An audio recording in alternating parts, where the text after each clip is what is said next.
Boa tarde a todos, muito obrigado pela vossa presença. Vamos dar início a mais um painel desta Escola de Verão, este ano num formato necessariamente diferente do Instituto Português de Relações Internacionais.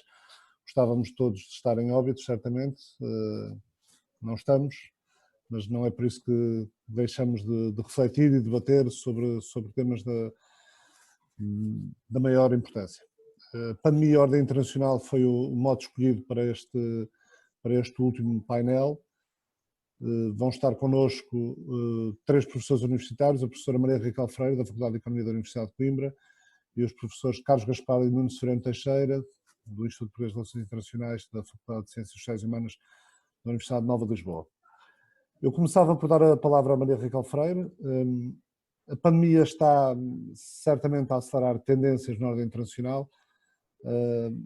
Evidente, depois refletirá sobre o mote desta pergunta e sobre aquilo que vai entender, tal como os outros palestrantes, mas não queria deixar de lançar debate com uma pergunta. Será que se antecipa este aceleramento das tendências na ordem internacional com a pandemia, antecipa um duelo mais agudo entre os Estados Unidos e a República Popular da China, mais cedo do que se esperaria, e até sendo alguém que investiga a Rússia há tanto tempo, com a Rússia apenas a contemplar, a assistir de camarote, porque não quer, porque não pode? Era esse o mote para a intervenção da Raquel Freire. Muito obrigada, Ricardo. Antes de mais, muito boa tarde. Queria agradecer o convite para participar desta mesa redonda, o convite para participar da Escola de Verão do IPRI. É sempre um prazer colaborar e, de facto, é uma pena não podermos estar todos em Óbidos, naquele contexto magnífico e sempre muito inspirador. Em relação à pergunta mote, é uma pergunta muito interessante. A Rússia certamente gostaria de poder ser um ator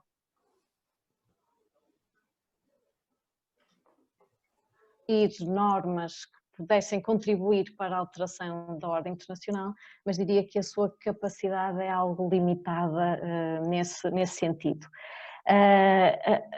As tendências a que temos vindo a assistir no contexto da pandemia têm vindo a acelerar alguns desenvolvimentos e, claramente, a meu ver, a ordem internacional como nós a conhecemos, a ordem internacional ocidental, democrática, neoliberal, está sob pressão.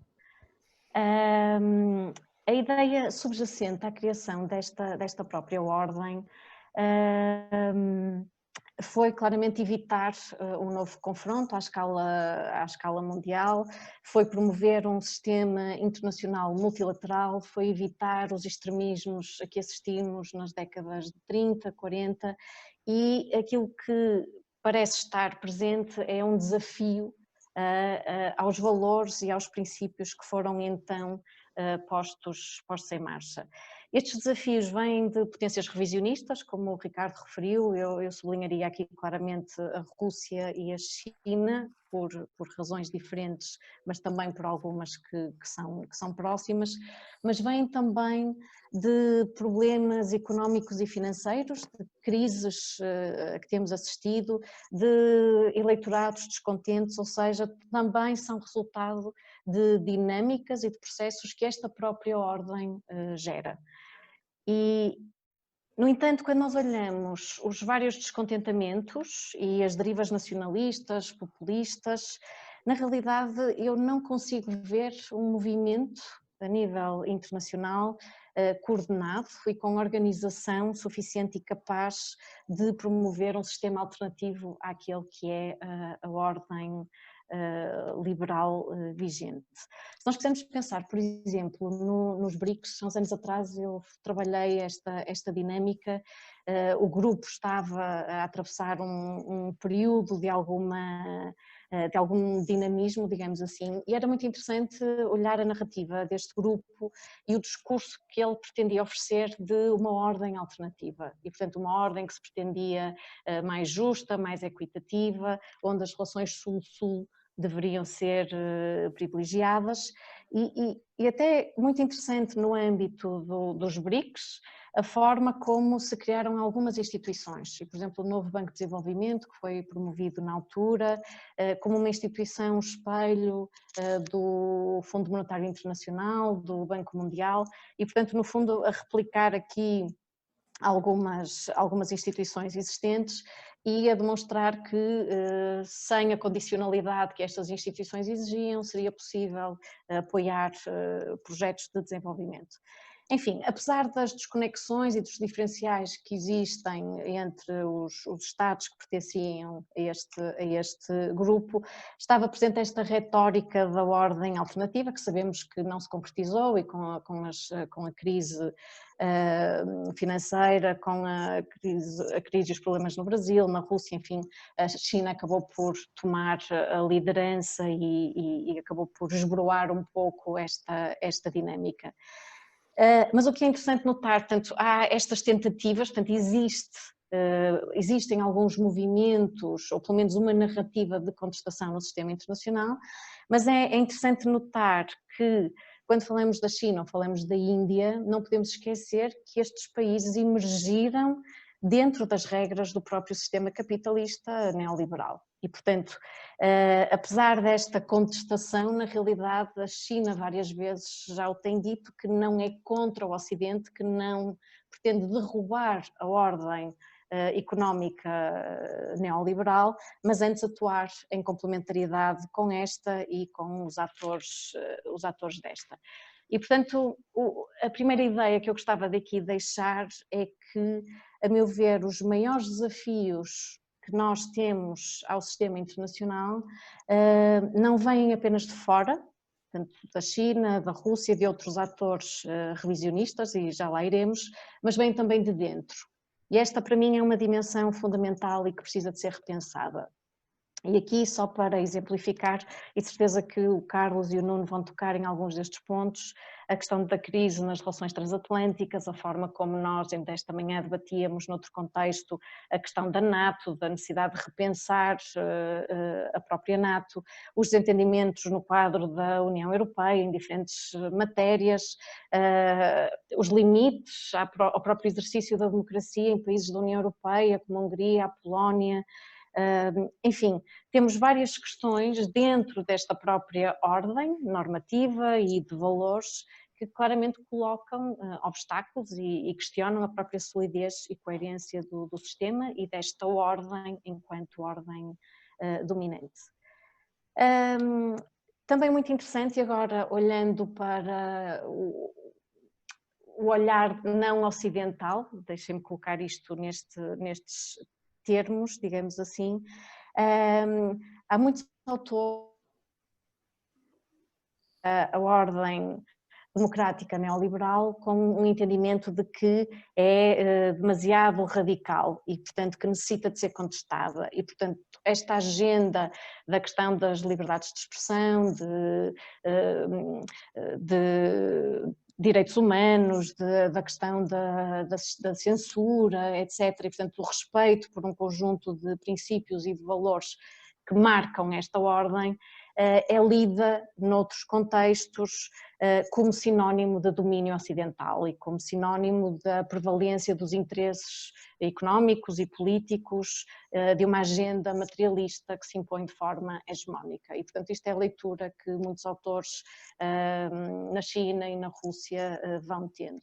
E, portanto, na realidade, as narrativas nestes contextos são diferentes e, portanto, eles olham para a forma como as economias têm vindo a crescer, as suas economias têm vindo a crescer, como um ato emancipatório e, portanto, como, se quisermos, o regresso a uma normalidade onde o domínio excepcional do Ocidente, em particular dos Estados Unidos, no sistema internacional, o domínio ocidental está em declínio. E, portanto, esta é a narrativa que nós temos, digamos assim, do outro lado, se quisermos, no mundo não ocidental. O Putin fala do dictá unilateral, a criticar os Estados Unidos, o Xi Jinping, por exemplo, fala em substituir superioridade por coexistência e, portanto, este tipo de discurso claramente traduz muito bem esta ideia. E, além disso, eles sublinham sempre que a sua abordagem também tem uma dimensão normativa. E, portanto, aqui entramos na questão dos princípios da soberania, da não interferência, no respeito pela integridade territorial dos Estados e, claramente, também na questão da adesão às normas do comércio livre, que, no fundo, são as que acabam por sustentar a própria permanência e crescimento destes regimes. Qual é, então, o grande diferencial que eu aqui vejo? Tem a ver com a rejeição, portanto, há esta adesão ao liberalismo económico, mas há, a meu ver, a rejeição do liberalismo político. E é aqui que alguns veem, então, espaço, se quisermos, para o tal modelo alternativo que eventualmente poderá vir a ser promovido pela China. E, portanto, o capitalismo, o liberalismo económico faz parte da sua atuação no sistema internacional, a questão dos valores e dos princípios que fui enumerando, aliás, que vão sendo sempre muito criticados e, portanto, a Rússia, por exemplo, tem muitas vezes presente a questão da hipocrisia ocidental e, portanto, que no Ocidente também há violações constantes de princípios e liberdades fundamentais, que a União Europeia é uma potência em decadência e, portanto, os valores tradicionais não são respeitados e, portanto, enfim, vai havendo aqui sempre esta troca de galhardetes, se quisermos. Mas, de facto, estamos perante agendas revisionistas de Estados que querem ser reconhecidos internacionalmente como grandes potências. Portanto, a China, devido ao seu potencial económico, é aqui um caso evidente. A Rússia, eu diria que gostaria, e voltando à questão que fazes no início, mas que obviamente tem tido mais obstáculos. Tem-se assumido claramente como uma potência mais agressiva, com uma política externa muito mais assertiva, mais militarizada, muito crítica das questões relativas à incongruência ocidental, e é recorrente ainda hoje a Rússia relembrar a intervenção dos Estados Unidos no Iraque em 2003, sem a aprovação do Conselho de Segurança das Nações Unidas, e usar este tipo de leitura, bem como outras similares e normas na linha da proteção de minorias e de direitos fundamentais para justificar ações ilegítimas, como claramente a anexação da Crimeia em 2014. E, portanto, a leitura que eu faço é que toda esta narrativa de exclusão, de hegemonia norte-americana associada à política russa, claramente serve os seus interesses e serve a sua agenda de afirmação. Então, que ordem alternativa pode eventualmente daqui advir? Eu diria que, em termos da Rússia, não parece que haja capacidade de liderança de uma potencial ordem internacional diferenciada. Por outro lado, parece-me que, enquanto esta ordem económica neoliberal continuar a ser apoiada pela China, pelos Estados Unidos, pelo Japão, pela União Europeia, enfim, por estes grandes atores no sistema internacional, portanto, a questão do comércio livre, que a própria pandemia acaba por expor de forma muito, muito evidente, parece-me que esta dimensão do sistema deverá permanecer. No entanto, há de facto aqui esta possibilidade de assistirmos a dinâmicas diferenciadas no sistema internacional de criação de novos polos que não aderem necessariamente ao modelo político, se quisermos, e, portanto, eventualmente o modelo económico, com algumas, exato, mas... E aqui é interessante algumas fórmulas que alguns autores têm avançado.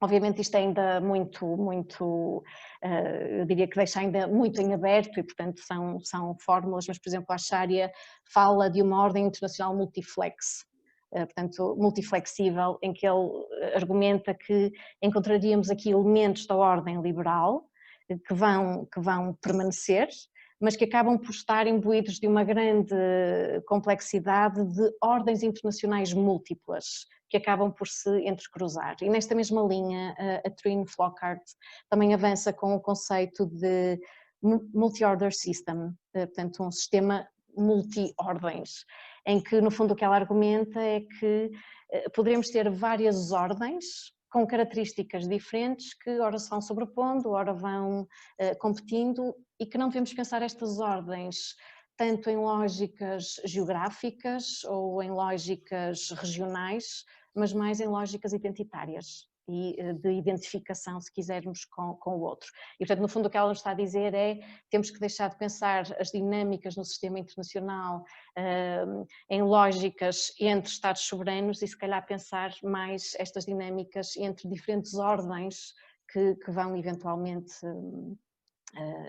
entrecruzar-se. E, portanto, deixo ficar aqui estas ideias para refletirmos um pouco sobre isto. Parece-me que os sinais neste sentido são ainda um pouco tímidos, apesar da evidência dos revisionismos que temos e que se vão afirmando, mas em termos de uma ordem diferente, estruturalmente e sistemicamente diferente, daquele que foi o modelo desenhado após a Segunda Guerra Mundial e que na realidade se tem vindo a ajustar em diferentes momentos, porque várias crises têm vindo a acontecer e portanto estes ajustes vão-se fazendo. Parece-me que se calhar estas propostas não serão para o imediato, digamos assim, mas eventualmente poderemos estar a trilhar esse caminho. E ficava por aqui. Muito obrigada. Será essa nova ordem possível no momento em que as organizações multilaterais parecem mais e mais contestadas e parece haver um regresso em força, ou com a força que cada um tem dos Estados? Houve outro aspecto que me fez suscitar um pequeno comentário e perdoem a brincadeira, mas quando se fala nas críticas russas aos valores e ao que é feito deste Estado da Europa, que se saiba, pelo menos nos últimos tempos, não consta que nenhum governo deste Estado tenha mandado envenenar opositores políticos. Não é? Exatamente. Isso faz desde logo, pelo menos alguma diferença. Muita diferença. Carlos Gaspar, no início do ano, numa entrevista ao Diário de Notícias, disse que existe um risco real de confrontação militar direta entre os Estados Unidos e a China. 9 meses passaram, não há indícios de que esse risco esteja para se concretizar, mas também não há propriamente um desanuviamento ainda nos últimos dias nos discursos na ONU, ainda que o presidente Xi Jinping tenha feito um discurso mais uma vez, tal como fez em Davos, a apelar à cooperação internacional e ao multilateralismo e ao papel das Nações Unidas, um pouco também na linha daquilo que a Raquel dizia há pouco, de pedir às Nações Unidas para evitar que apenas um ator seja dominante nas relações internacionais, mas depois apareceu o próprio embaixador da República Popular da China na ONU a dar um murro na mesa e a dizer basta às acusações da administração Trump. Ponto sobre o risco de guerra entre os Estados Unidos e a China estava posto numa perspectiva de longo prazo e para realçar que, ao contrário da Guerra Fria entre as duas superpotências, a competição estratégica entre os Estados Unidos e a China é, ao mesmo tempo, mais instável, mais incerta e mais arriscada, desde logo porque tem uma forte dimensão marítima. Um dos principais teatros da competição entre os Estados Unidos e a China são os mares contíguos à China continental e é difícil, era esse o meu ponto nessa entrevista e no meu último livro, é difícil fazer muros de Berlim no meio do mar.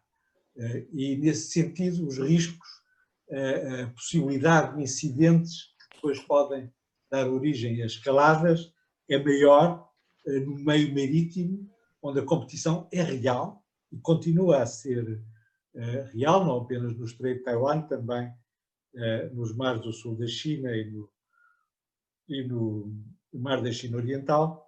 O risco de confrontação militar entre a China e os Estados Unidos é não só real, mas mais forte do que foi no passado entre os Estados Unidos e a União Soviética, que conseguiram, durante todo o período da Guerra Fria, nunca ter um choque direto, uma confrontação direta entre unidades militares soviéticas e norte-americanas. É uma das razões pelas quais alguns historiadores chamam a Guerra Fria uma longa paz, e ainda bem que não houve uma guerra hegemónica entre as duas principais entre as duas principais potências. Na minha opinião, é uma simplificação pensar que a competição internacional se reduz à competição entre os Estados Unidos e a China. Como Raquel Freire nos disse, a Rússia tem não apenas uma diplomacia de grande qualidade, mas também uma política externa e uma capacidade de intervenção militar muito significativa. Não se limita, como foi a referência, a assassinar opositores e dissidentes, uma velha tradição russa, de resto, antes de ser soviética, mas anexou a Crimeia, mantém uma guerra indireta ou híbrida na Ucrânia Oriental, teve uma intervenção militar decisiva na guerra civil da Síria. As suas companhias de mercenários estão presentes na Líbia, e tudo isso serve para sublinhar que a competição estratégica internacional não é a dois, é no mínimo a três, entre os Estados Unidos, a China, mas também a Rússia. A Rússia não é uma grande potência económica, mas é uma grande potência estratégica e militar, e tem uma capacidade de intervenção diplomática, política e militar muito significativa. Na minha opinião, o regresso da competição entre estas três grandes potências, a centralidade desta competição na política internacional, revela uma tripla crise da ordem liberal, da unipolaridade norte-americana e da própria globalização. A crise da unipolaridade americana é evidente pelo próprio facto de ela ter que se concentrar hoje na contenção da ascensão, da rápida ascensão da China, e de procurar formas de conciliação com a Rússia para impedir, no essencial, para impedir que se forme uma nova aliança entre Moscovo e Pequim para contrabalançar os Estados Unidos. E é porque os Estados Unidos têm de se concentrar na competição com a China e a Rússia que se dizem que já não podem sustentar a ordem liberal. Os bem-pensantes acham que a ordem liberal se sustenta a si própria, ela é tão boa que deve ser reconhecida como por todos como a norma universal, mas a verdade é que nós vimos claramente que a ordem liberal, as instituições multilaterais, os regimes internacionais estão em crise. O Nuno Severino Teixeira escrevia ontem ou anteontem sobre a Assembleia Geral das Nações Unidas, o deserto do aniversário, do 75º aniversário na Assembleia Geral das Nações Unidas, com uma sala vazia, é a imagem mais eloquente da crise da ordem liberal. Os Estados Unidos renunciaram a estar no centro, na direção da política internacional. A pandemia é a primeira crise desde 1945 em que os Estados Unidos não apareceram na primeira linha da mobilização da comunidade internacional para responder àquela que é, de certa maneira, a primeira crise global. Ao contrário, viraram-se para dentro e continuam virados para dentro e anunciam que vão tentar controlar a produção e a distribuição de uma vacina, se ela chegar a existir, contra este vírus. É um sinal adicional do seu declínio, além da crise da unipolaridade americana, ou da hegemonia norte-americana e da ordem liberal. Há uma terceira dimensão desta crise que é igualmente importante, que é a inversão da tendência de integração económica e financeira internacional, a que nós chamamos globalização. A globalização é, na origem, uma estratégia norte-americana, uma estratégia de liberalização, de abertura das relações económicas e financeiras internacionais. Ela teve o seu ponto mais alto no momento em que, pela mão dos Estados Unidos, a China, depois a Rússia, entraram na Organização Mundial do Comércio, mas desde aí, ou pelo menos desde 2008, as tendências protecionistas voltaram a ter um peso muito forte. Neste momento, nós estamos a assistir a uma coisa que há 2 ou 3 anos muito poucos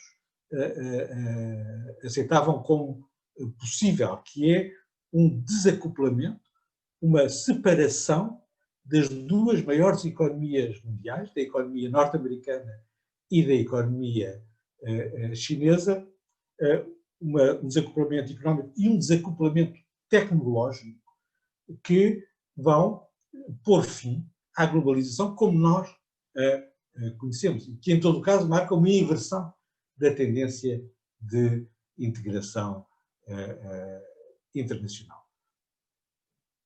O meu segundo ponto, na resposta às suas questões, é dizer que este declínio da ordem liberal dá espaço a novos modelos de ordenamento, como disse Raquel Freire.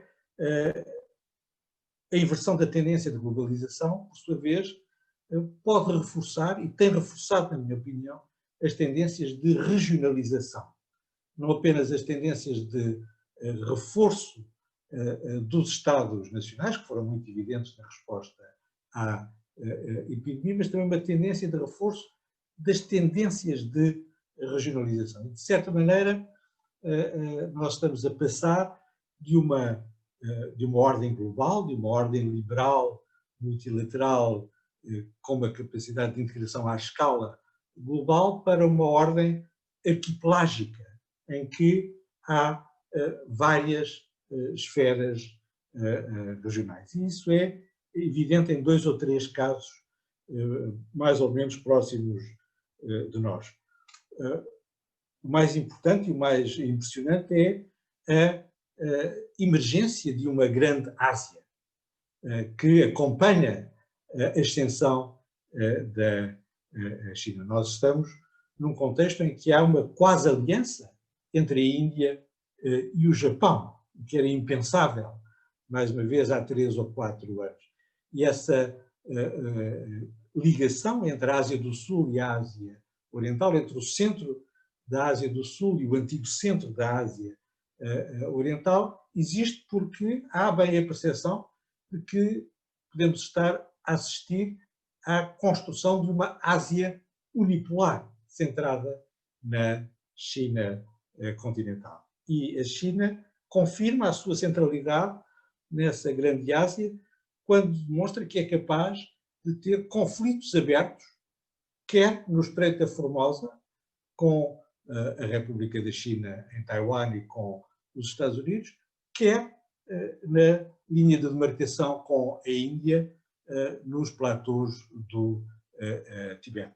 Ela deliberadamente está a demonstrar que é capaz de cobrir, de centralizar as interações estratégicas nesta grande Ásia e de comandar este novo grande espaço regional. Mas no Médio Oriente também há uma dinâmica de intensificação e de transformação dos padrões de conflito que reforça a sua identidade como uma região obsiana, uma região dominada por padrões de conflitos. Há uma guerra civil na Síria, há uma guerra civil no Iémen, há uma guerra civil na Líbia, há um combate disperso entre jihadistas e múltiplos atores ao longo do Sahel. Há uma proliferação de conflitos armados e violentos e, ao mesmo tempo, uma transformação dos alinhamentos no Médio Oriente e no Mediterrâneo. No princípio da Guerra Fria, e até há relativamente pouco tempo, as atenções centravam sempre no conflito israelo-árabe. O conflito israelo-árabe transformou-se numa quase aliança entre Israel, por um lado, e os principais Estados árabes, incluindo o Egito, a Arábia Saudita e algumas coisas mais pequenas, contra a Turquia e contra o Irão. Há uma nova clivagem que está a transformar e a mudar, de certa maneira, a identidade da região e a catalisar novos conflitos na região do Médio Oriente e do Mediterrâneo, mas a afirmar ao mesmo tempo a sua identidade regional, quer como um espaço de competição estratégica entre potências regionais, quer pela sua natureza objetiva. E, sobretudo, na Europa, a resposta à pandemia, não a primeira resposta, que foi lamentável, mas a segunda resposta, mais tardia, depois da iniciativa da França e da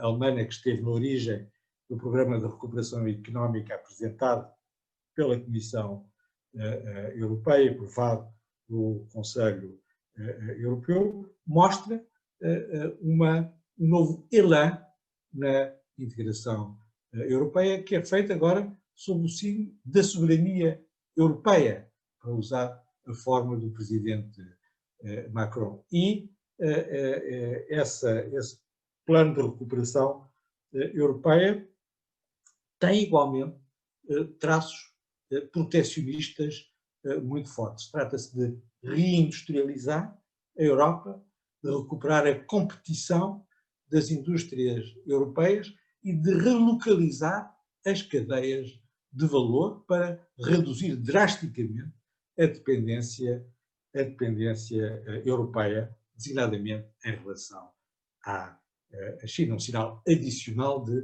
desacoplamento tecnológico e económico, desta vez do lado da Europa, em relação à Ásia. Aqui há um novo elan na política de integração europeia. Ele é acompanhado pela construção de um exército europeu. Não nos exercícios dos burocratas em Bruxelas, que acrescentam linhas e parágrafos aos documentos que só eles lêem. O exército europeu está-se a constituir no Sahel, na República Centro-Africana, com destacamentos multinacionais, com exércitos europeus que estão a tentar inverter a expansão das redes pan-islâmicas mais agressivas em África e a dar uma contribuição decisiva para a segurança e para a defesa dos aliados, dos parceiros africanos, numa visão que tem a ver também com a próxima fase da política europeia, que é a reconstituição de um projeto euro-africano, mais um arquipélago e os seus arredores que se está a formar e, tendencialmente, a expandir nesta nova ordem arquipelágica. O meu terceiro ponto é o regresso dos Estados. Eu não acho que, ao contrário do que foi sugerido, que existam novos atores relevantes. Acho mesmo que a soberania europeia é, paradoxalmente, a fórmula que marca o fim do federalismo europeu, é a reabilitação da soberania como um dos princípios da construção europeia, e a soberania europeia é a soma das soberanias dos Estados nacionais e não a exclusão das soberanias dos Estados nacionais, o primado do Estado em relação às regras internacionais, às instituições multilaterais, incluindo a própria União Europeia na primeira fase da epidemia, foi evidente durante os últimos meses, em que, em toda a parte, os Estados tiveram que assumir a resposta, e uma resposta decisiva à epidemia, e essa capacidade vai ser ainda mais acentuada na próxima fase, quando tiverem de resistir à recessão económica.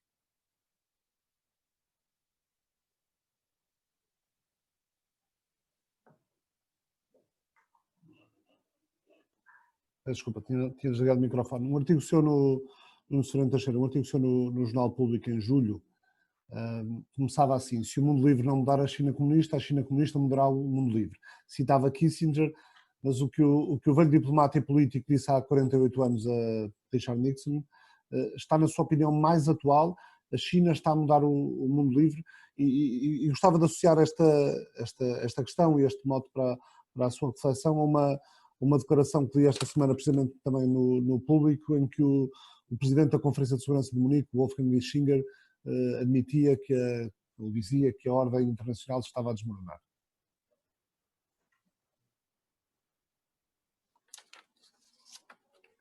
Muito obrigado, Ricardo. O mote é bom. Eu acho que a grande questão é saber se a China está a querer mudar a ordem internacional ou se a China está a querer mudar o seu lugar dentro da ordem internacional. Provavelmente a verdade estará a meio caminho. De toda a maneira, eu gostava justamente de refletir um bocadinho sobre como é que a pandemia está a influenciar as transformações, não só da ordem internacional, mas de outras tendências e, enfim, tenho a vida muito facilitada porque, sem ter falado com o Carlos disse quase tudo aquilo que eu tenho para dizer, portanto tenho a vida facilitada. De toda a maneira, as grandes crises, como nós estamos a viver, significam sempre grandes mudanças.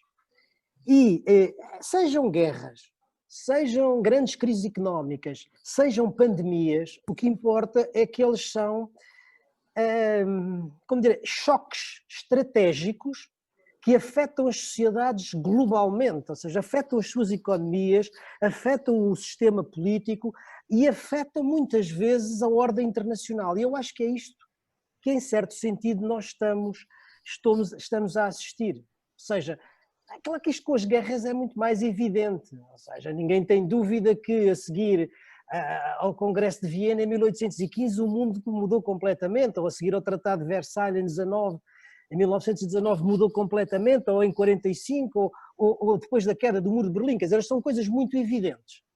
Mas isto também se passa com as crises económicas, quer dizer, a crise económica de 29 e a depressão dos anos 30 tem um efeito brutal sobre o desencadear da Segunda Guerra.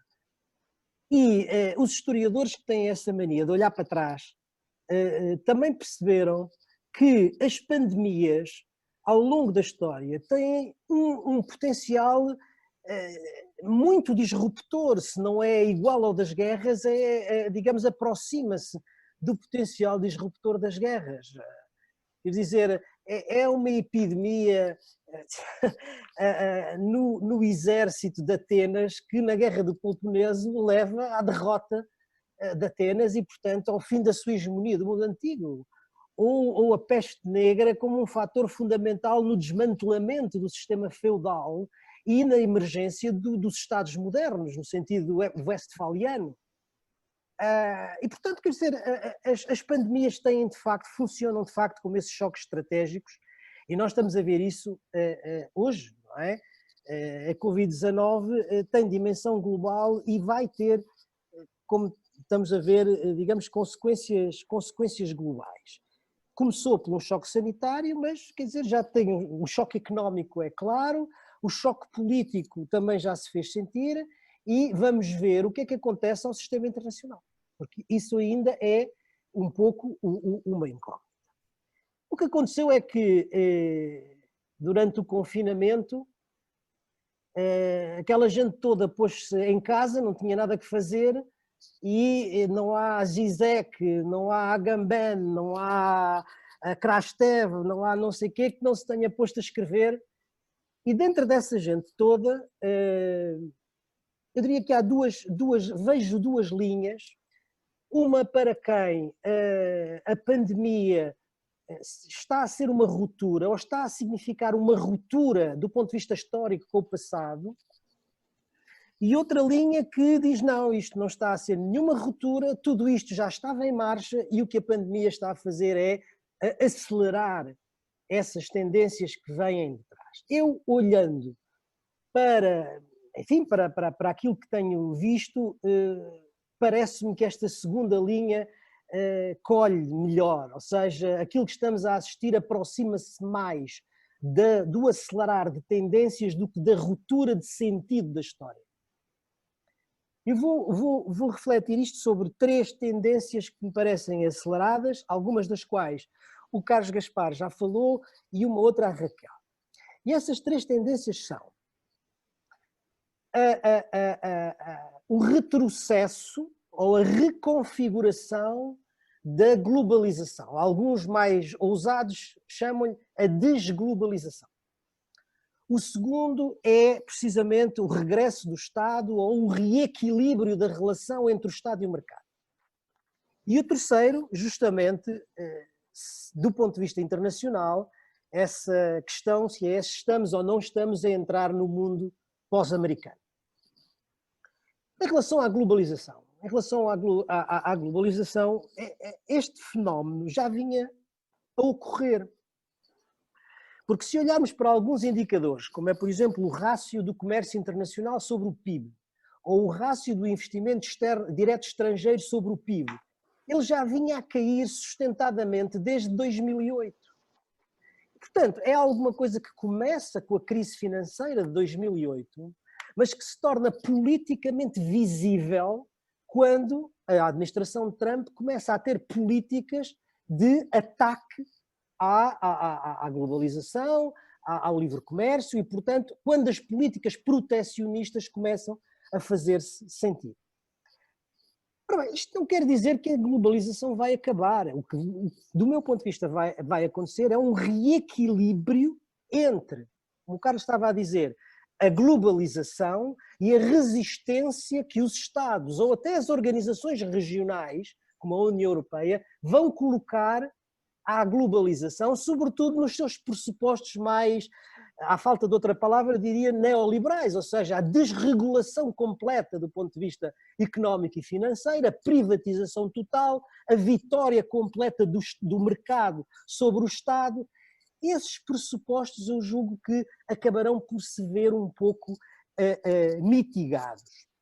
Nós temos esse exemplo, quer dizer, a pandemia mostrou de uma forma muito clara como as economias, sobretudo no Ocidente, estavam dependentes de cadeias de valor que estavam do outro lado do mundo, não é verdade? Normalmente nos países onde a mão de obra é mais barata, ou seja, na China, mas não foi só isso.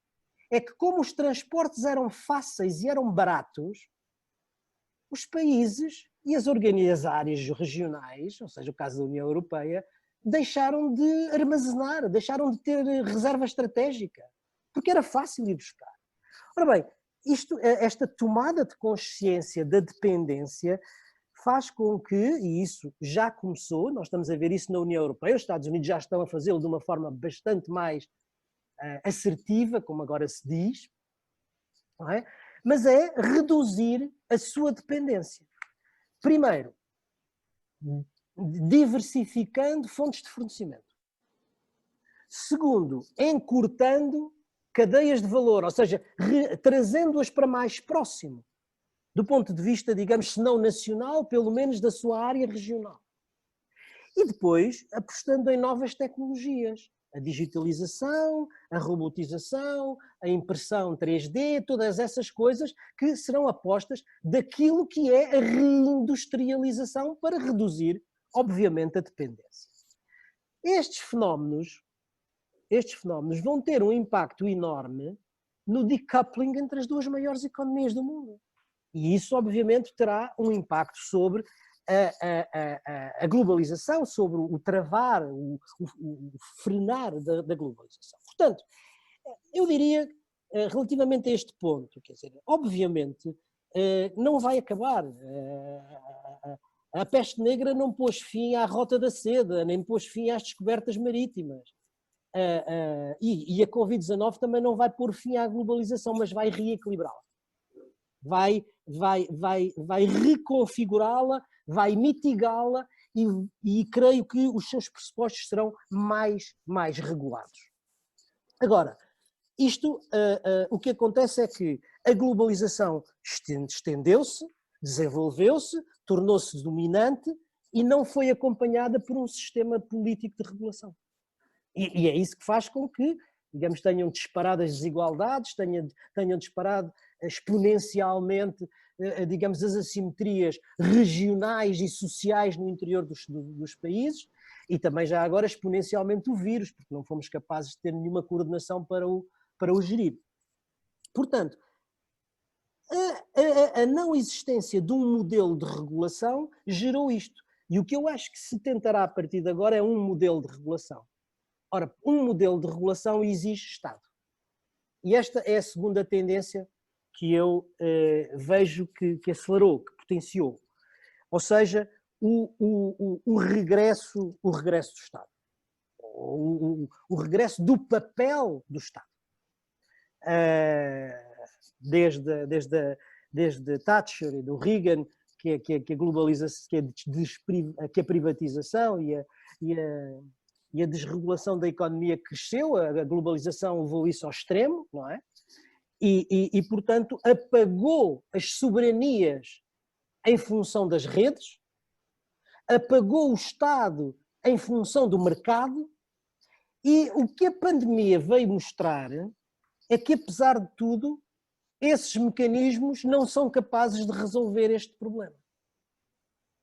Não servem para controlar a saúde pública, não servem para fomentar a recuperação económica, não servem para proteger as populações e, obviamente, não servem para regular a globalização.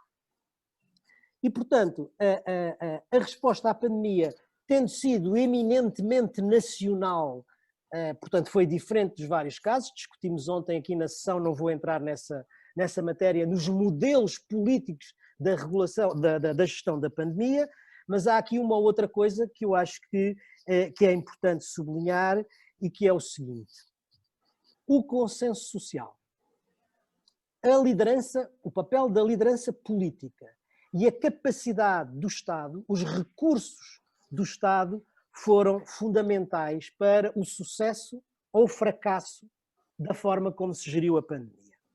E, portanto, o neoliberalismo, o livre mercado, a hostilidade ao Estado, não conseguiram responder, e mesmo em países onde o setor privado é fortíssimo, onde a filantropia tem uma importância na cultura política, como no caso dos países anglo-saxónicos, não foi capaz de resolver esse problema. E, portanto, quer se queira, quer não, o Estado, o repensar do papel do Estado será, a partir de agora, um dos fatores fundamentais.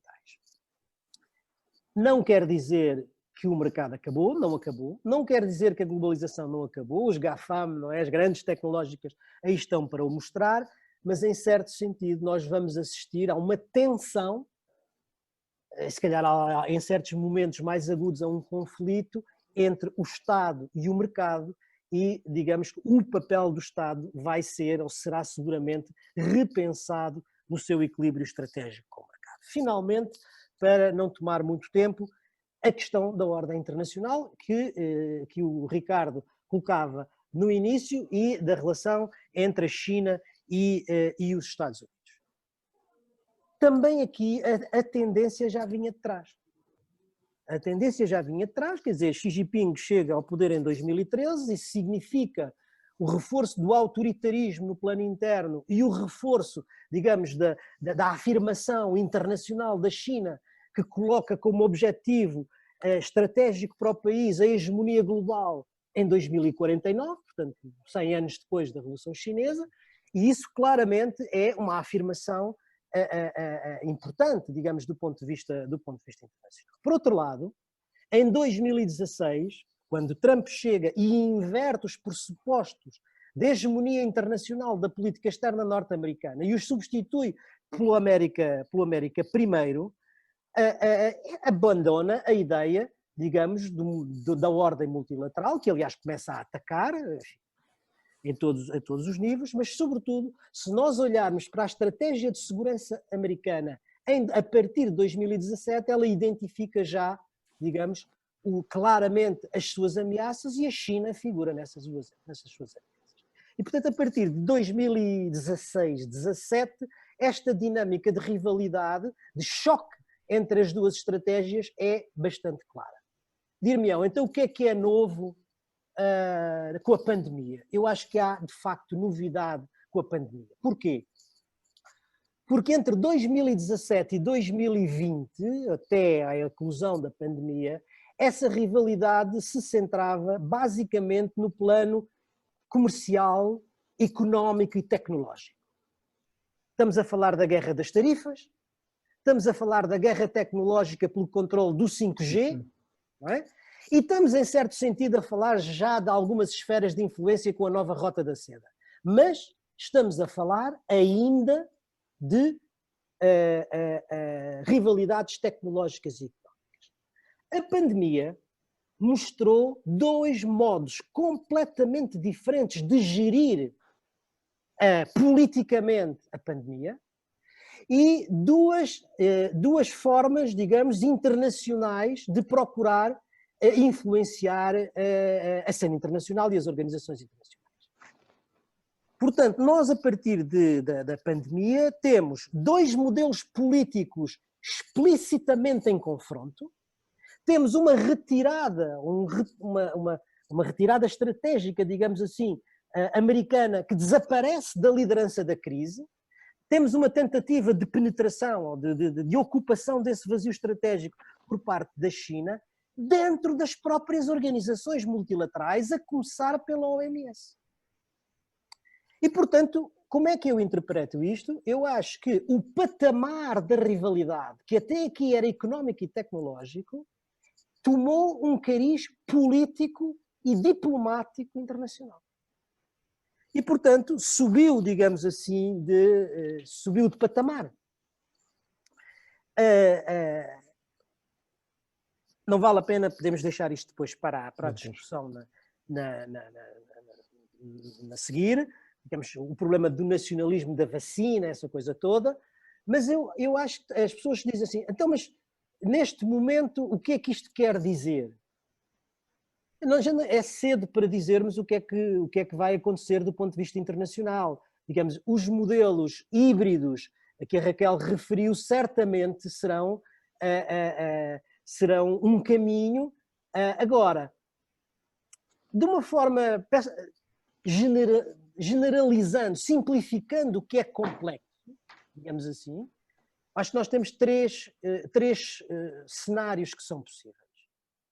O primeiro cenário é um cenário de business as usual, ou seja, no final da pandemia, a rivalidade entre os Estados Unidos e a China estará no mesmo ponto e, portanto, eles retomam as coisas como estavam no início. Não me parece que seja provável nem possível.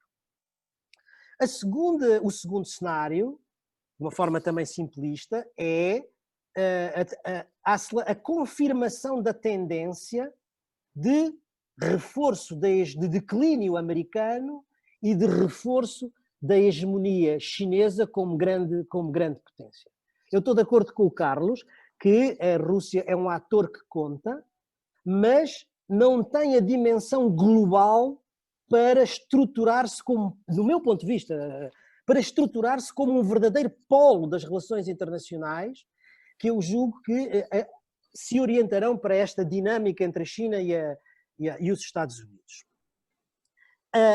E, portanto, neste caso, nós entraríamos numa ordem internacional diferente, nova, podemos depois caracterizá-la, mas seguramente seria uma ordem, pode ser mais complexa, menos complexa, pode-se aceitar a dimensão liberal económica, não aceitar os valores do ponto de vista do multilateralismo, política, etc. Mas será uma ordem pós-democrática dominada por potências autoritárias e que naturalmente verão o seu autoritarismo legitimado internacionalmente por uma grande potência a liderar. Este seria um segundo cenário. O terceiro cenário é o da reação americana, ou seja, é o do regresso dos Estados Unidos ao multilateralismo, à defesa da ordem liberal, ao objetivo da hegemonia internacional, mas isso, obviamente, pressupunha uma outra administração, não é, a partir do dia 3 de novembro, e uma outra administração que regressasse aos princípios da ordem liberal e que restaurasse que restaurasse os princípios, digamos, de aliança, de confiança, de aliança com as democracias, seja com as democracias europeias, seja com as democracias asiáticas. A 3 de novembro a eleição, a 20 de janeiro a posse, se houver posse a 20 de janeiro, haveria certamente muitas questões relacionadas com isso, mas o que interessa agora não são propriamente as questões que eu pudesse ter, mas sim a das várias pessoas que estão a participar e a colocar no chat algumas perguntas para os participantes. Eu acho que não temos já 5 perguntas e não há tempo para cada um responder às 5, não é? Pelo menos das que já estão aqui. Eu tentaria então dirigi-las, porque algumas são especificamente dirigidas e outras nem por isso, mas tentarei da forma mais equilibrada que for possível dirigir estas perguntas para os 3. Raquel, pergunta a Raquel também, Raquel Serdora, se ao longo da intervenção falou na limitação da Rússia na inversão da ordem internacional e a que é que se deve esta limitação?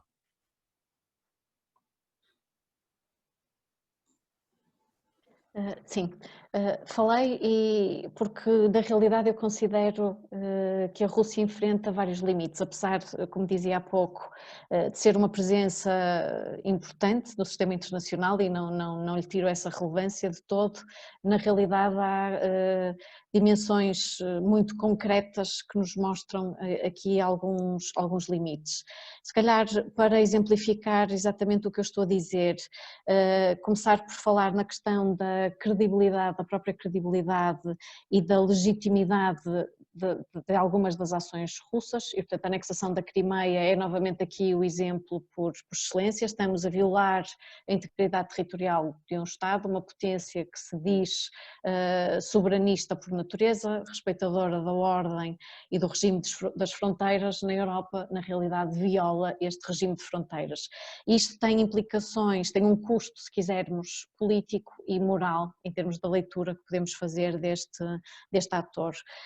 As sanções que advêm como resultado, digamos assim, desta intervenção e a própria crise económica que atravessa a Rússia, quando nós olhamos os números do crescimento russo nos últimos anos, de facto a economia russa tem crescido muito devagarinho, aliás em 15, 16, se não estou em erro, teve mesmo crescimento negativo e portanto estamos na casa entre os 1,2, enfim, no ano passado. E, portanto, a própria dependência excessiva dos recursos naturais, a questão do petróleo e a pandemia veio claramente agravar imensamente esta questão financeira para a Rússia, não é? Com a quebra no preço, na procura e no preço do petróleo.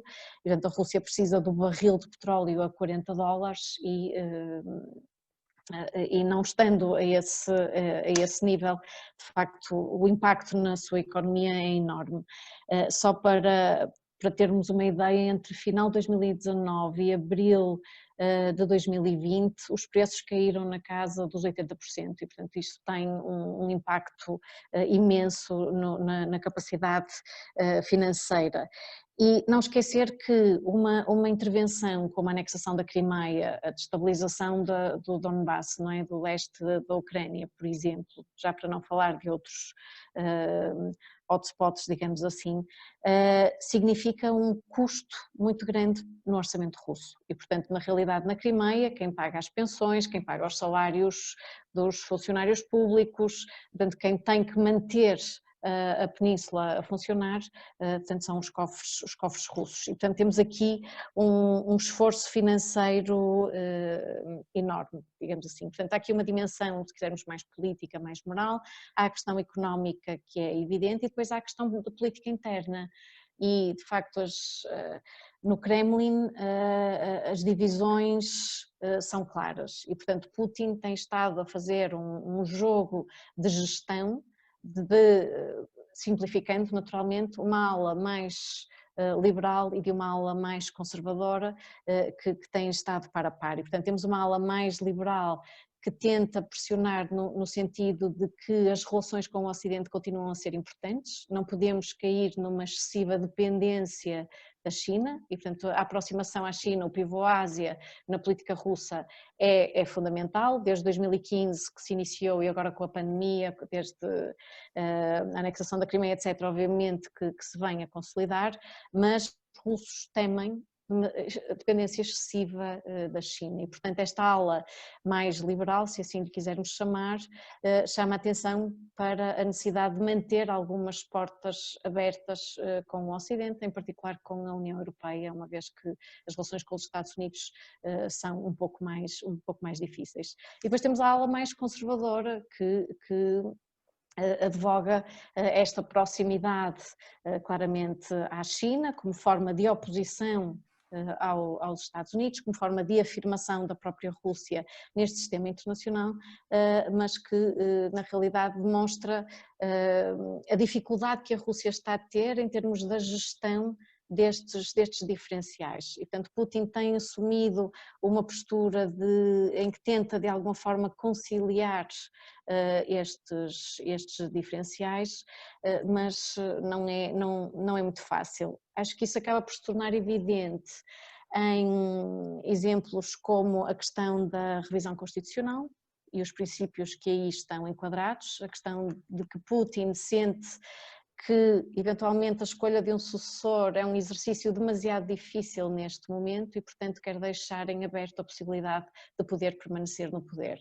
A minha leitura, e já fiz noutros contextos, é de que isto não significa necessariamente um sinal de força, poderá também demonstrar algum sinal de fragilidade no sentido da dificuldade que é de encontrar um sucessor, digamos assim, que mantenha as linhas de continuidade do seu modelo.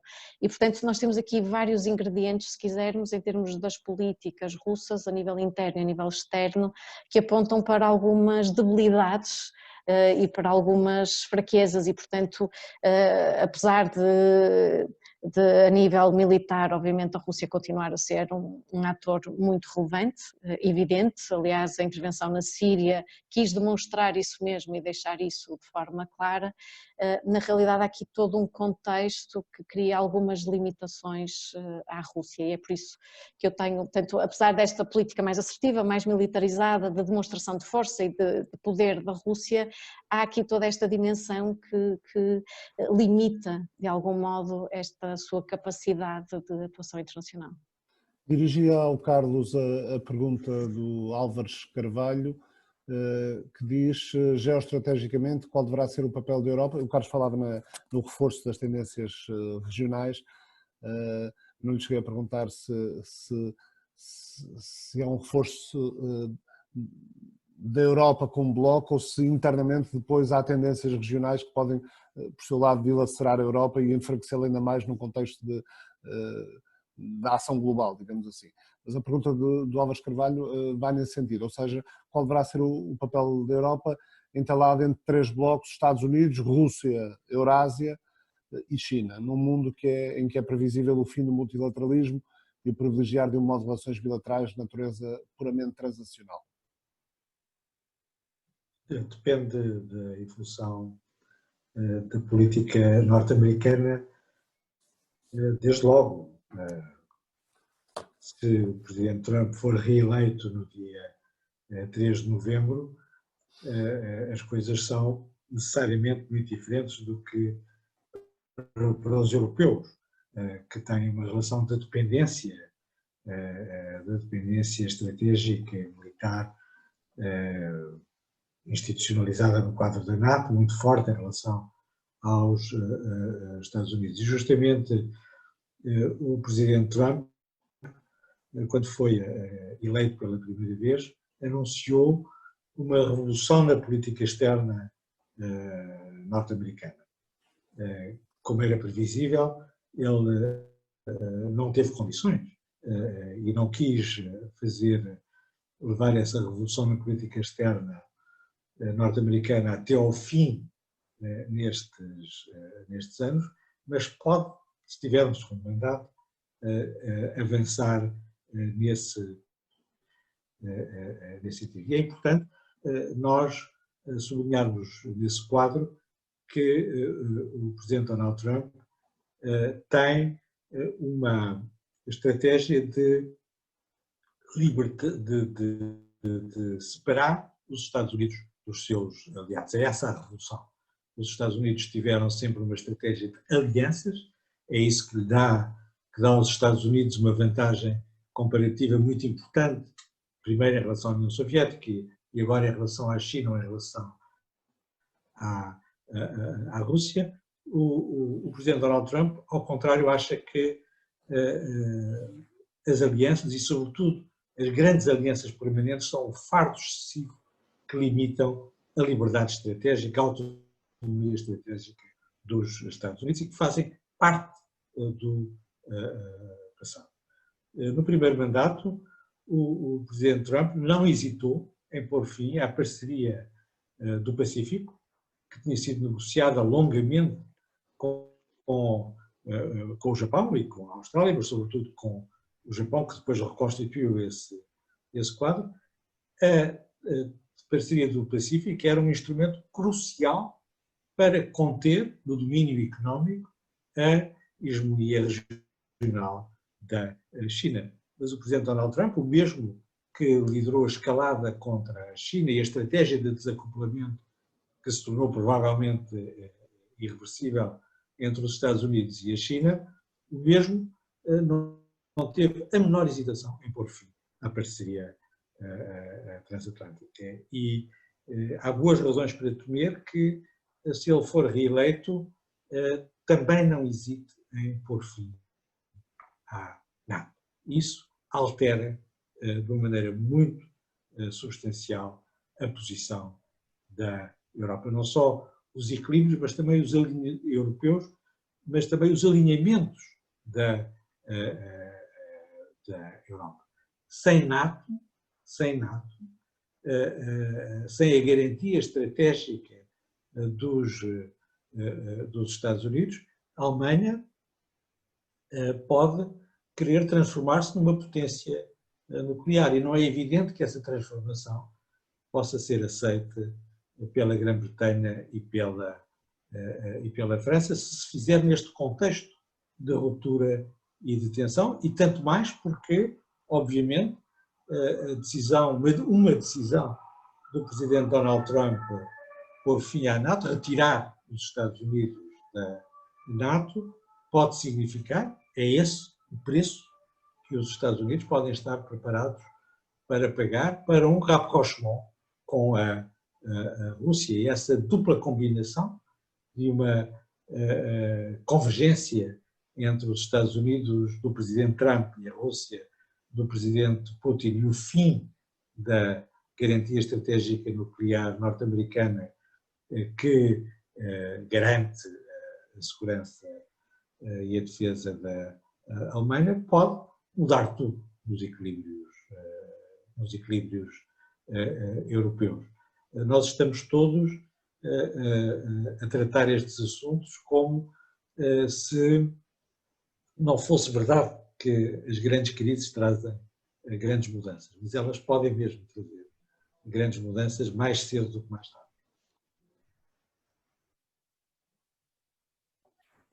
Para o Nuno, uma pergunta do Arlindo Malho. Num quadro pandémico e de stress social subsequente, em termos transatlânticos, não será oportuno colocar em discussão a necessidade de uma NATO como uma vertente sanitária? Obrigado.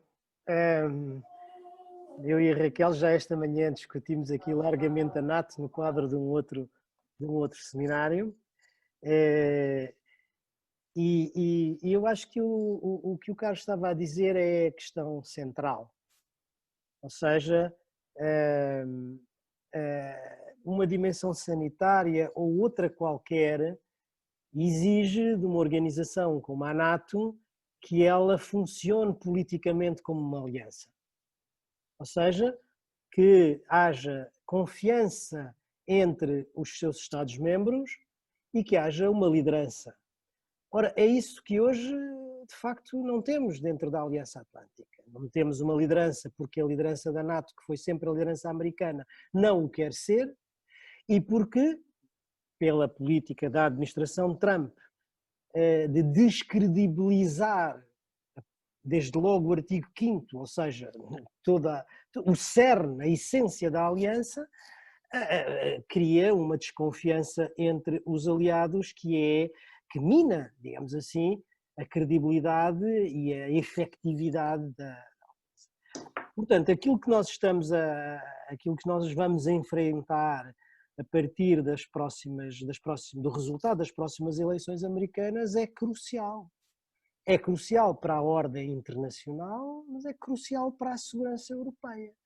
Porque, como o Carlos estava a dizer, uma retirada, e eu ainda esta manhã tinha dito isso, tenho falado com muitos amigos meus, cientistas políticos americanos e colegas que acompanham a questão da NATO, e eles estão, não direi em pânico, mas estão cheios de medo de um segundo mandato, por duas razões. A primeira tem a ver com a evolução, digamos, do ataque aos princípios da democracia americana. Até agora foi aos princípios informais, mas eles receiam muito que se passe, digamos, ao ataque sobre os princípios formais, independência do judicial, o ataque à imprensa já aí está, o ataque às instituições, por aí fora. Mas, sobretudo, também nas suas relações, do ponto de vista internacional e, em particular, da retirada da NATO. Esse é um receio real entre pessoas americanas que acompanham.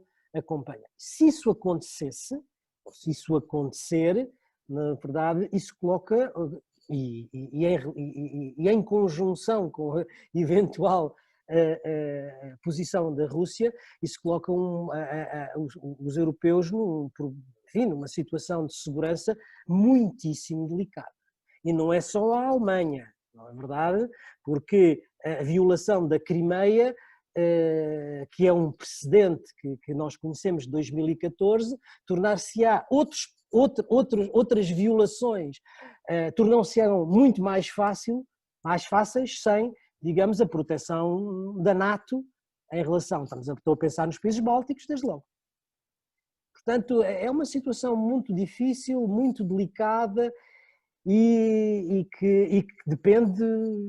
Infelizmente nós não podemos votar nas eleições americanas, mas sofreremos as consequências em termos da nossa segurança das próximas eleições. Mas, muito rapidamente, e sem querer substituir as pessoas que colocaram questões, não acha que se não acontecer uma renovação desta administração, isto é, se Donald Trump perder as eleições, há por vezes a tendência para acharmos para pensarmos que tudo poderá ser diferente com um presidente democrata, e muitas vezes não é assim. Não. Os Estados Unidos não deixarão de defender os seus interesses. Não. Defenderão sempre os seus interesses, esse é o princípio da estratégia nacional americana, mas haverá áreas em que são iguais e áreas que são iguais, áreas que são diferentes. Creio que na defesa da ordem internacional liberal e, portanto, no restaurar do vínculo transatlântico, naturalmente da NATO, e da aliança com as democracias, haverá claramente uma diferença. Onde eu penso que não haverá uma diferença substantiva na sua essência, pode haver no seu sentido estratégico, pode haver do ponto de vista tático, é na relação com a China. Essa é uma questão nos Estados Unidos que a mim me parece completamente bipartisan, ou seja, para democratas como para republicanos, a rivalidade com a China é central, e isso eu creio que o que nós, enfim, não podemos deixar de ter consciência disso, é que independentemente de ser uma administração democrata ou ser uma administração americana, a prioridade da política externa americana deslocar-se-á do Atlântico, já se deslocou, mas quer dizer, desloca-se do Atlântico para o Pacífico. E se houver uma aliança com as democracias, aquilo que nós eventualmente poderemos ver surgir é uma NATO asiática. Quer dizer, digamos, a construção de uma aliança dos Estados Unidos com as potências asiáticas, a Austrália, a Coreia do Sul, o Japão, quem sabe a Índia, no sentido de procurar alianças no quadro do Pacífico para procurar conter a China. Mas, enfim, tudo isto já estamos enfim, no domínio da especulação. O Cláudio pergunta, e se calhar esta para os três, também temos cerca de 15 minutos, ainda pode surgir, já surgiu mais uma pergunta, mas o Cláudio pergunta, face à retórica da China e às ações de política externa da China que tem contrastado com uma teoria mais pacífica, não assertiva, pergunta ao Cláudio quais poderão ser as respostas a esta estratégia chinesa, quer por parte dos Estados Unidos, quer por parte da União Europeia, em conjunto ou isoladamente. Começava agora, se calhar, pelo Carlos. A retórica da China tem evoluído de uma maneira marcada, designadamente no contexto da pandemia, tem-se revelado uma retórica mais assertiva, como dizia o Nuno há bocado, por vezes claramente hostil e agressiva. Há um conjunto, não são todos, mas há um conjunto de diplomatas em altas posições chineses que querem demonstrar perante as suas autoridades em Pequim que são capazes de defender os interesses da China com uma retórica nacionalista no limite da hostilidade, e isso foi particularmente visível durante a pandemia. A resposta, o eco que essas posições tiveram foi uma mudança surpreendente e rápida na opinião pública europeia. Na opinião pública europeia aconteceu nos últimos 9 meses aquilo que já tinha acontecido nos últimos anos na opinião pública norte-americana, que é o reconhecimento da China como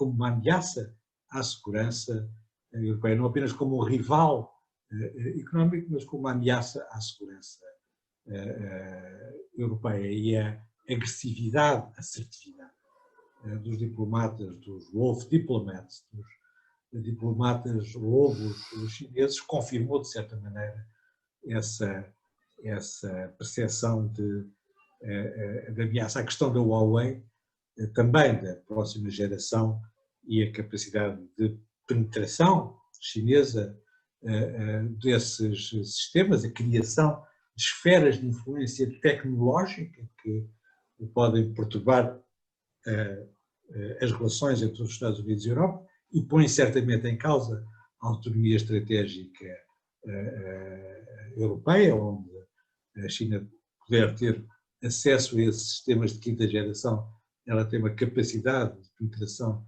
de sistemas cruciais para a segurança nacional que ninguém põe em causa neste momento, ninguém responsável põe em causa neste momento. A resposta da opinião pública veio por si mesma, sem nenhuma grande resposta concertada. É verdade que depois da mudança da opinião pública houve várias entidades oficiais europeias que passaram a ter uma posição também elas mais assertivas. Os documentos oficiais da União Europeia descrevem a China como um parceiro estratégico, um competidor económico e um rival sistémico, isto é, tudo e o seu contrário.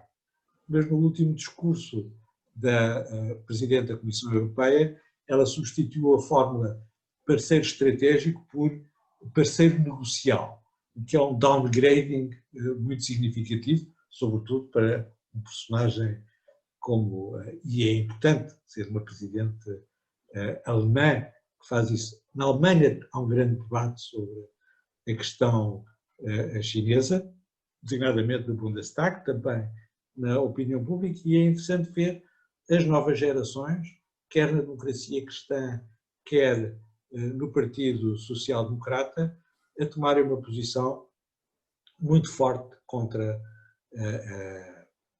a maior saliência da projeção internacional chinesa, a par de uma mudança interna no regime que vai no sentido de pôr em causa aquilo que eram as referências de uma relativa moderação da China como parceiro internacional, um parceiro responsável da ordem internacional, designadamente no caso de Hong Kong, onde o princípio do país dos sistemas foi posto em causa, e também, embora esse tema tenha menos saliência na Europa do que nos Estados Unidos, e também a repressão sistemática brutal das minorias islâmicas no Xinjiang, que a retórica chinesa, não sem uma certa inocência, apresenta como um modelo, e os oficiais chineses, os diplomatas chineses, dizem que os europeus têm muito a aprender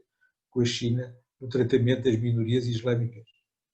Há aqui uma certa insensibilidade fundamental que faz com que a China, nesta fase de expansão e de afirmação do seu poder, esteja a perder a credibilidade que tinha no passado e, de certa maneira, isso são coisas depois difíceis de mudar, depois de um longo ciclo de sinofilia, nós agora estamos a entrar num ciclo de sinofobia.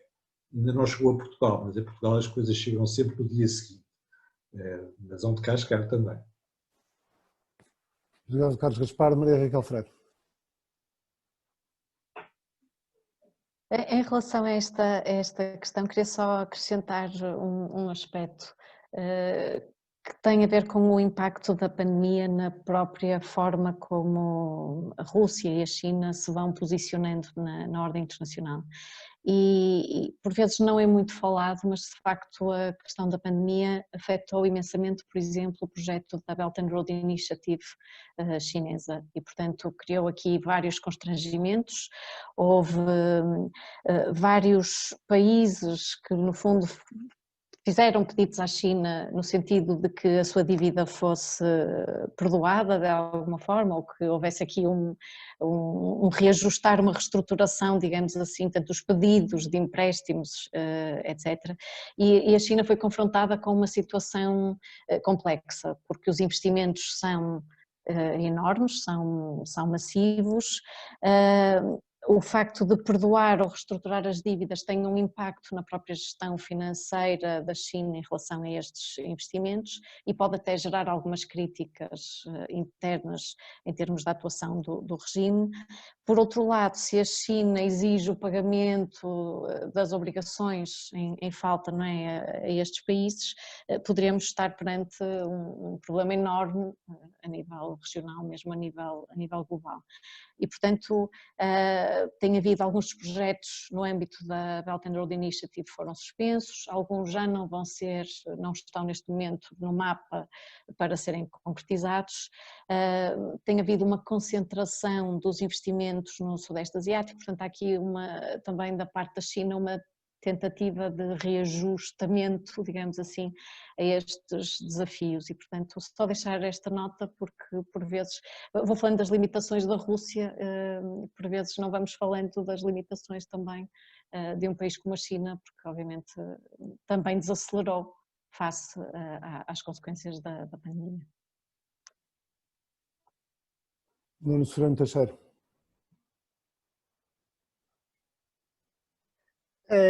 Não, eu concordo com o que foi dito. Gostava só de deixar uma nota sobre a comparação entre o discurso russo e o discurso chinês sobre a ordem internacional, que é uma comparação muito interessante, sobre a ordem internacional liberal, digamos assim.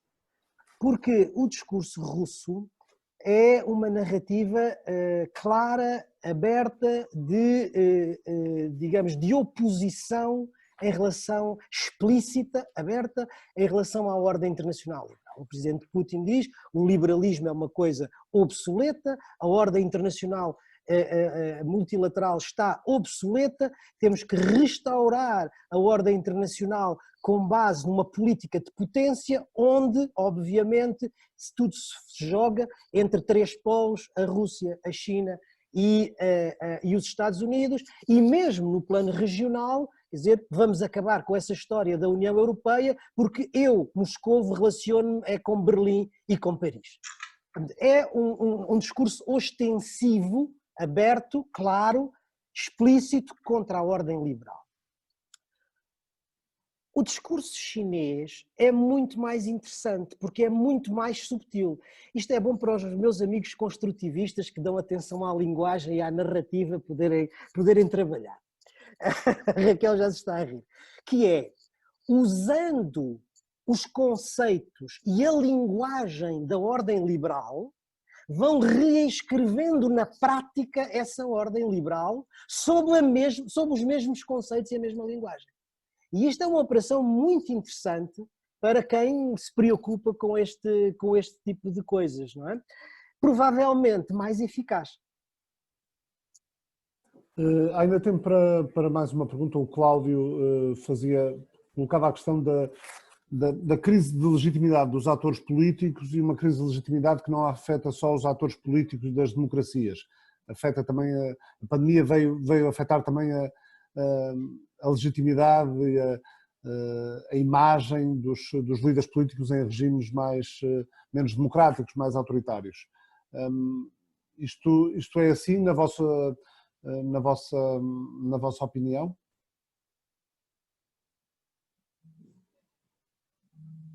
Carlos, força. Eu julgo que a distinção que é importante fazer na resposta à pandemia não é entre democracias pluralistas e regimes autoritários ou regimes totalitários, sem desvalorizar essa diferença, que é uma diferença que deve ser sempre realçada. Eu acho que na resposta à pandemia, o que é mais importante avaliar é a capacidade de resposta do Estado. Há Estados fracos e há Estados fortes. E a legitimidade do Estado depende disso. Os Estados fortes são mais legítimos, sobretudo na resposta a uma crise tão pervasiva como esta, do que os Estados fracos. É essa a distinção importante. Há democracias que são Estados fracos, há regimes autoritários que são Estados fortes, que têm administrações, capacidade de resposta, competências organizativas, científicas e por aí fora, e outros que não têm.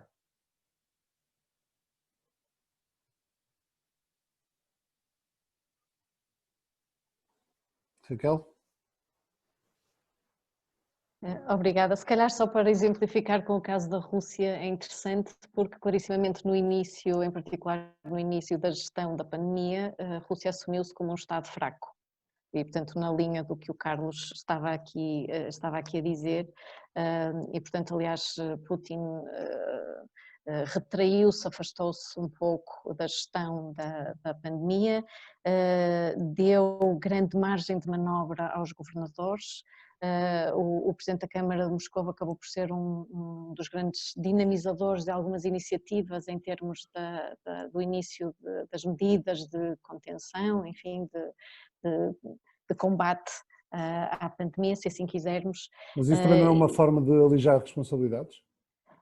De certa forma sim, mas que teve um efeito, se esse era o efeito esperado, o efeito acabou por ser negativo em termos do impacto que teve sobre Putin. Ou seja, a opinião pública russa esperava um presidente mais presente em termos da gestão desta pandemia. Foi interessante depois, mais tarde, quando a Rússia envia ajuda humanitária, por exemplo, para a Itália, para alguns países europeus, e a forma como a narrativa é construída em termos de tentar colmatar alguma dessa fragilidade que ficou clara daquelas primeiras semanas. Por outro lado, os pacotes, se quisermos, de apoios económicos e financeiros que foram aprovados na Rússia foram sempre muito limitados, vieram tardiamente e são considerados ainda como muito limitados atualmente, e portanto a pandemia tem tido um efeito dramático na política, na vida, no cotidiano da Rússia. termos sanitários, políticos, sociais, enfim. Pedi ao Nuno Severiano Teixeira para concluir e, se calhar, aproveitando a sua conclusão, de alguma forma também, que a conclusão pudesse também ser um resumo, uma síntese possível do que foi a discussão destes 3 dias, que infelizmente só tive a oportunidade de acompanhar hoje pela honra na moderação deste vosso painel, mas que certamente também nos trouxe outras ideias bastante interessantes nos 2 dias anteriores. Certamente, certamente. Muito obrigado, Ricardo. Não, em relação à questão não tenho nada a acrescentar, já foi dito pelo Carlos e pela Raquel. Concluímos hoje 3 dias de trabalhos. O primeiro dia todo ele dedicado à pandemia em si, ao fenómeno pandemia em si. Ontem aos sistemas políticos, e muito do que discutimos hoje aqui também ontem foi mais aprofundado, nomeadamente relativamente à relação entre a pandemia e a democracia, entre a pandemia e o populismo, a pandemia e o autoritarismo, e hoje, enfim, sobre a ordem internacional. Eu, em nome do IPRI, e o meu próprio nome, a única coisa, a última palavra que gostava de ter é uma palavra de agradecimento, em primeiro lugar à Câmara de Óbidos, com quem há 16 anos realizamos este curso de verão, esperando que para o ano já possamos estar todos em Óbidos, não é verdade? Quero agradecer a todos os moderadores, em particular hoje ao Ricardo Alexandre, magnífica moderação, a todos os que aceitaram o convite para intervir aqui, em particular hoje ao Carlos e à Raquel. Quero fazer um agradecimento especial à Isabel Alcario, que é há muitos anos a alma dos cursos de verão, e também ao Rodrigo, que se juntou a esta equipa mais recentemente, mas que é fundamental para fazermos isto online, via digital. E claro, o último agradecimento aos participantes, que têm sido muitos, e que são a razão destes cursos. A todos, muito obrigado, e espero que nos encontremos para o ano em Óbidos. Obrigado a todos. Obrigado. Queria só acrescentar que o essencial destas 3 noites vão ter tratamento radiofónico no programa Mapa Mundo na próxima terça-feira, uma parceria da TSF com o IPRI. Obrigado. Muito obrigada. Obrigado.